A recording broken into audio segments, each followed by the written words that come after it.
देखिए, ये बहुत मुश्किल सवाल था और ये सवाल आपने मेरे से पहले भी कई बार किया और मैंने हर बार आपसे यही बात कही कि हम अपने संस्था के जो अनुशासन है उससे बंधे हुए लोग हैं और सेक्रेटरी स्टाफ साइड होने की वजह से हमारी बाध्यता है कि जब तक हम लोग किसी नतीजे पर ना पहुंच जाएं तब तक हम लोग इसके बारे में कुछ नहीं कर सकते हैं।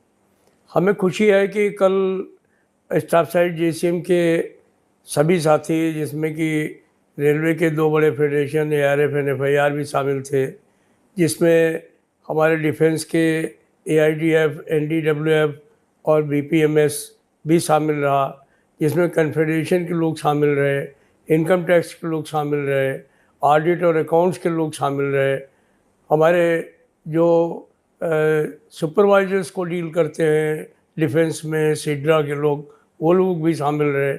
तो तमाम लोगों ने मिल कर के और काफ़ी ब्रेन स्टॉर्मिंग किया और अल्टीमेटली हम लोग जो है वो फिटमेंट फैक्टर को 3.833 पर बन जाने की लाने की सहमति हुई है और ये 3.833 की जो सहमति बनी है उसके लिए जो बेसिक सिद्धांत हम लोगों ने लिया है वो 5 यूनिट का लेने का काम किया है।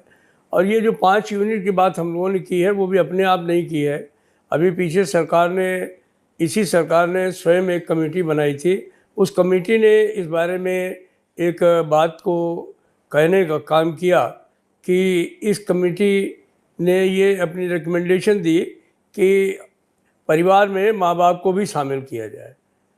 तो जो एक पहले से ये डॉक्टर आर्कराइट के बाद में दिमाग में लोगों की बात बन गई थी कि नहीं, सिर्फ मियाँ बीवी और 2 बच्चे ही उसमें शामिल होंगे, तो उसमें इस बात को सरकार की कमेटी की रिपोर्ट के चलते ये जो है वो एक मान्यता मिली है कि नहीं, इसमें माँ बाप को शामिल करना चाहिए और 1 यूनिट उनका भी शामिल होगा।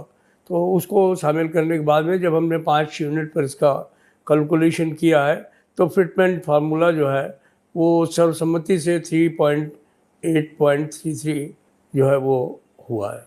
आपकी तो इस पे सर्वसम्मति हो गई, लेकिन क्या आयोग के पास जब ये फॉर्मूला जाएगा जो आपने बनाया है, कर्मचारी यूनियन से बात करके बनाया है, आपको लगता है ये ग्राउंड पर उतना फीजिबल है? क्योंकि मेरे लिए ये चौंका देने वाली बात है कि 3.833 के फिटमेंट फैक्टर की मांग आपकी तरफ से जा रही है। सरकारी कर्मचारी और पेंशनर्स के लिए तो बहुत अच्छा होगा अगर वाकई इसका इम्प्लीमेंटेशन हो जाता है, ये रिकमेंडेशन एक्सेप्ट हो जाती है। फीजिबल है ये? देखिए, बात ये है फिजिबिलिटी की। जब हम किसी चीज़ की मांग कर रहे हैं तो ये सोच करके कर रहे हैं कि जो हम मांग कर रहे हैं वो बिल्कुल एक सैद्धांतिक आधार पर कर रहे हैं और जो मांग कर रहे हैं वो ऐसी मांग नहीं कर रहे हैं कि जिससे कि बहुत ज़्यादा जो है वो सरकार के ऊपर कोई बोझ भी पड़ने की बात होने वाली हो।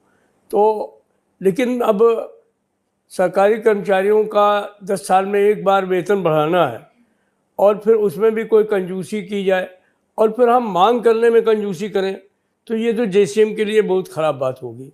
तो हम लोगों ने जो भी मांग रखी है सरकार के सामने उसको बाकायदा प्रूव करेंगे और उसका बाकायदा जस्टिफिकेशन देने का काम करेंगे और आशा करेंगे कि सरकार भी हमारे साथ न्याय करेगी, क्योंकि सरकार बराबर ये बात कहती रहती है कि सबका साथ सबका विकास। तो सबके विकास में तो हम भी शामिल हैं और हम देश के विकास में भी शामिल हैं। ठीक है, सरकार के सामने, आयोग के सामने आपने कहा जस्टिफाई करेंगे। फिलहाल मंच पर आप हैं न्यूज़ तक के, यहाँ से बैठकर कैसे आप जस्टिफाई करेंगे, कैसे आप पहुंचे इस नंबर पर 3.833? क्या बात हुई, कहां से कैसे कैसे सुझाव आए और फिर ये नंबर फाइनल हुआ?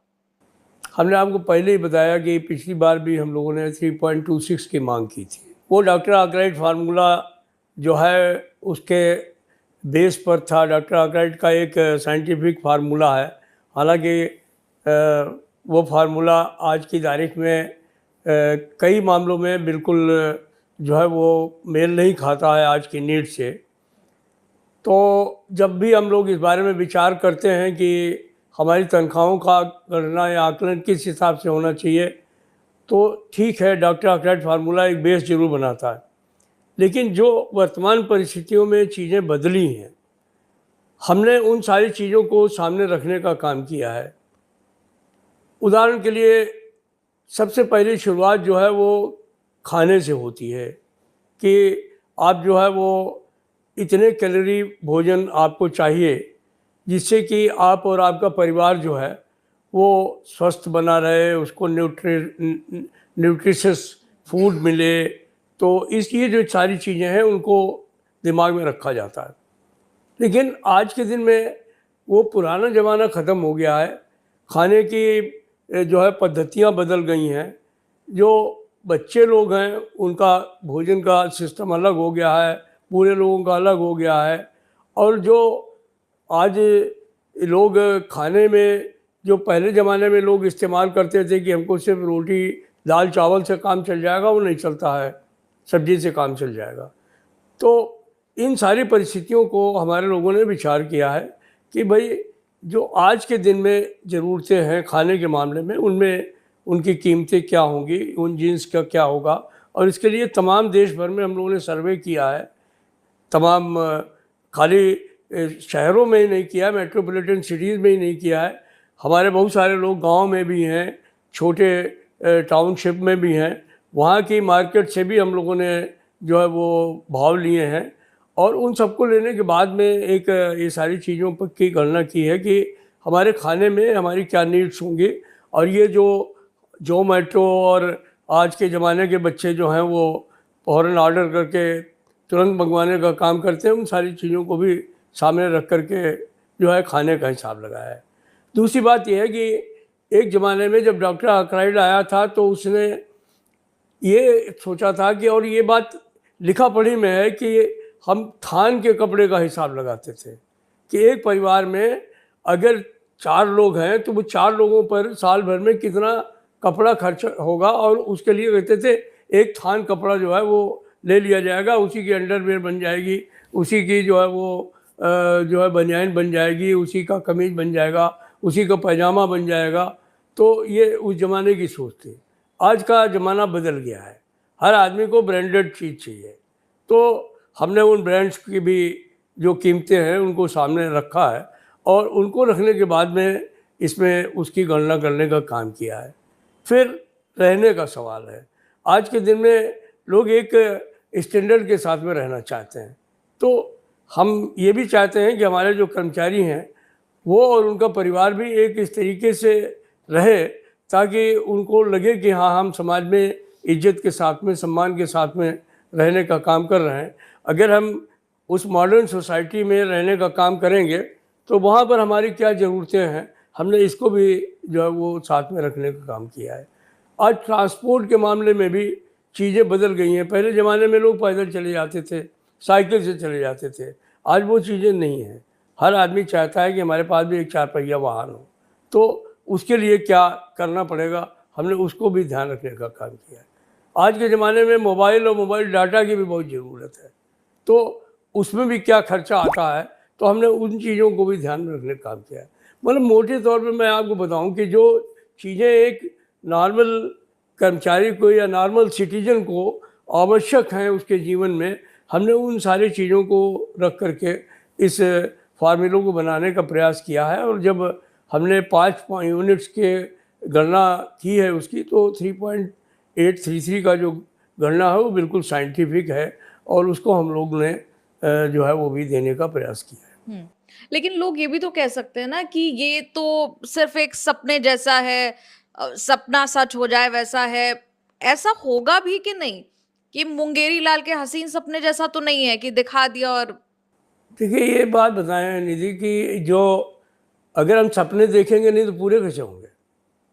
जब आदमी सपना देखेगा तभी पूरा करेगा। हमने पहले वेतन आयोग में एक सपना देखा, कुछ थोड़ा सा हम लोगों को मिला, फिर दूसरे में कुछ हुआ, झगड़े भी हुए। तीसरा वेतन आयोग आया, उसने कुछ थोड़ा सा इम्प्रूवमेंट किया। हमारी जो परिस्थितियां थीं, देश की जो परिस्थितियां थीं, आर्थिक स्थितियां थीं, उन्होंने भी कुछ थोड़ी सी दिक्कतें पैदा की। फिर चौथे वेतन आयोग में आए, थोड़ा सा इम्प्रूवमेंट हुआ।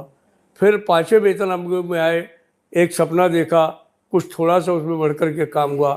फिर एक बड़ा सपना देखा 6ठे वेतन आयोग में, तो कुछ ऐसा हो गया कि जो सपना पूरा होता हुआ नज़र आया। 7वें वेतन आयोग में एक सपना देखा, कुछ ज़्यादा नहीं मिला, लेकिन एक ऐसा भी नहीं है कि कुछ मिला नहीं, एक जो है वो जो अपेक्षा करते थे उतना नहीं मिला, लेकिन कुछ ना कुछ तो मिला। अब 8वें वेतन आयोग में हम सपना नहीं देखें तो वो भी अच्छी बात नहीं। हमें पूरी आशा है कि हम जो सपना देख रहे हैं वो सपना जो है वो सिर्फ सपना नहीं है, वो हकीकत है।